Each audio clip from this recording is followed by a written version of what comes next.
અને 18,000 શ્લોક થયા અને 12 સ્કંદ થયા. તો આવું 12 સ્કંદનું ભાગવત રચ્યું. હવે ભાગવત રચ્યું એટલે વિચાર કર્યો આપવું કોને? કેમ કે આ તો પરમહંસોની સંગીતા છે, જેવા તેવાને અપાય નહીં. લાયક વ્યક્તિને આપવું જોઈએ. એટલે લાયક વ્યક્તિ કોણ? એવો કોણ લાયક છે? પિતા પોતાની સંપત્તિ છે ને પોતાના લાયક પુત્રના હાથમાં. હસ્તિનાપુરના રાજા ભરતને 4 પુત્રો હતા, પણ એકેય લાયક નહોતો. એટલે બ્રાહ્મણના પુત્રને દત્તક લીધો ને એને રાજ્ય આપ્યું. પછી એ વંશ વધ્યો આગળ. એમાં શાંતનુ ને દેવવ્રત ને ધૃતરાષ્ટ્ર ને પાંડવો ને કૌરવો ને બધા પછી. એટલે પિતા પોતાની સંપત્તિ, આ વ્યાસજીની સંપત્તિ છે, કોને આપવી એવો પરમહંસ વ્યક્તિ કોણ છે? એટલે તરત પોતાનો પુત્ર શુકદેવ યાદ આવ્યો, જે જન્મતાની સાથે જ સંસાર છોડી જતો રહ્યો. એને થયું આનાથી વધારે લાયક આ સંહિતા માટે બીજો કોણ હોય? એટલે પોતાના 2 શિષ્યોને બોલાવ્યા. 2 શિષ્યને એક શ્લોક શીખવાડ્યા. એને કીધું કે જ્યાં મારો પુત્ર શુકદેવ છે ધ્યાનમાં બેઠો હોય ને ત્યાં જઈને આજુબાજુમાં તમારે સમિધા વીણવાની. સમિધા એટલે યજ્ઞના લાકડા. અને વીણતા વીણતા તમારે આ શ્લોક ગાવાના. એટલે ત્યાં ગયા અને વ્યાસજી ના પુત્ર જે ગુફાની અંદર ધ્યાનમાં બેઠા હતા ત્યાં આ બંને ગયા અને ત્યાં જઈને માલકોશ છેડ્યો. ત્યાં જઈને બંને છે એ શ્લોક ગાવા લાગ્યા.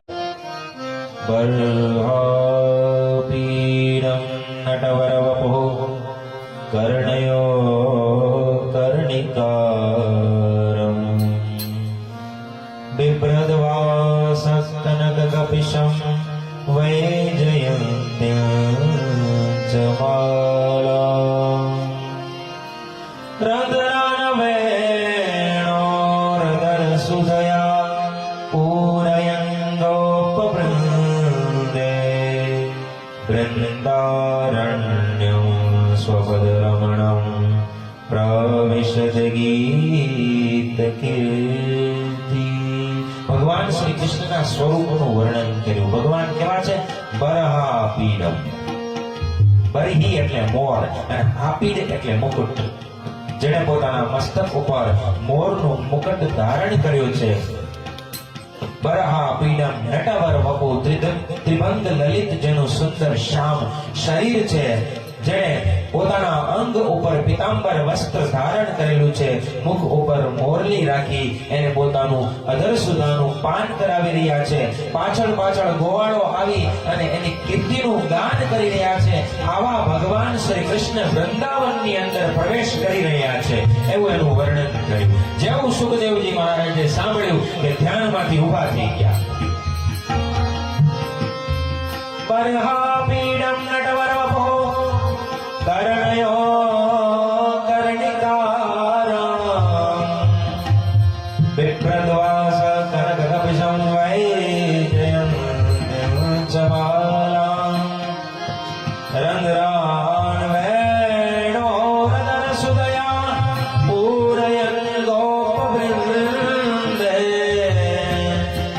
વૃંદારણ્યં સ્વપદરમણં પ્રવિશદ ગીતકીર્તિ સુકીર્તિ પ્રવિશદ ગીતકીર્તિ. સુખદેવજી મહારાજે વિચાર કર્યો કે આ બ્રહ્મના કયા સ્વરૂપનું વર્ણન છે? બરહાપીડમ નટવરવપુ, આટલું સુંદર વર્ણન. પણ પછી સુખદેવજી મહારાજે વિચાર કર્યો કે હું તો નિરાકાર બ્રહ્મનો ઉપાસક છું અને આ તો સાકાર સ્વરૂપનું વર્ણન છે. હું તો વનની અંદર રહું છું અને સાકારનું જો પૂજા કરવી હોય તો એના માટે પૂજાની સામગ્રી જોઈએ. કનૈયા તો માખણ માંગે. તમારા ઘરે ઠાકોરજી બિરાજતા હોય તો તમે ઠાકોરજીની સેવા કરો.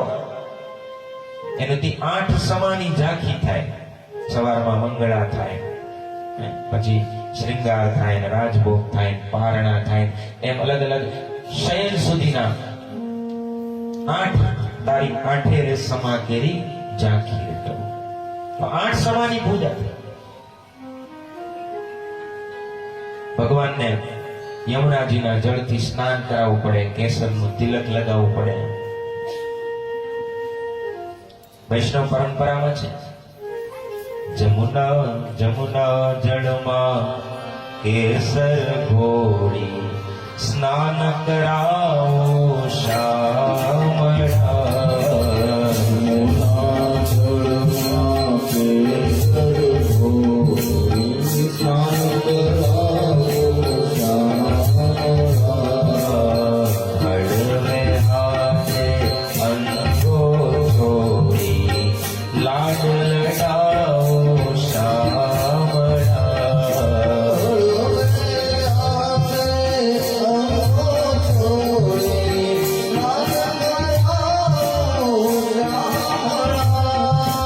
જમુના જળમાં કેસર ઘોડી સ્નાન કરાવો શામળા. જમુના જળમાં કેસર ઘોડી સ્નાન કરાવો શામળા. અંગે વસ્ત્ર લૂછી આપું પીળું પીતાંબર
સમય એક સત્રની કથા હોય ને એટલે થોડું કીર્તનોમાં બધામાં આપણે ધ્યાન રાખવું પડે.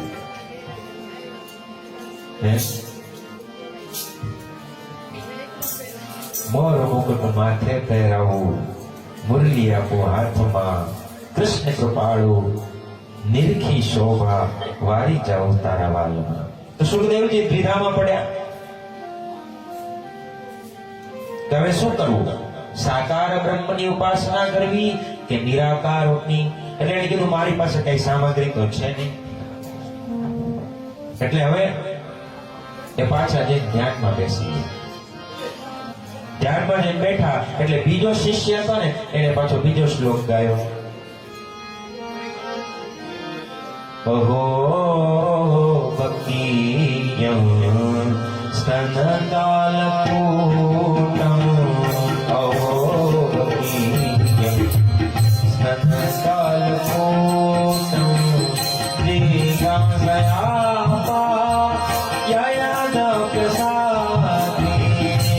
દિગાસયાપા યયદપ્યસાતિ, લેવે ગતિપા રુચિતા અંબરયાલો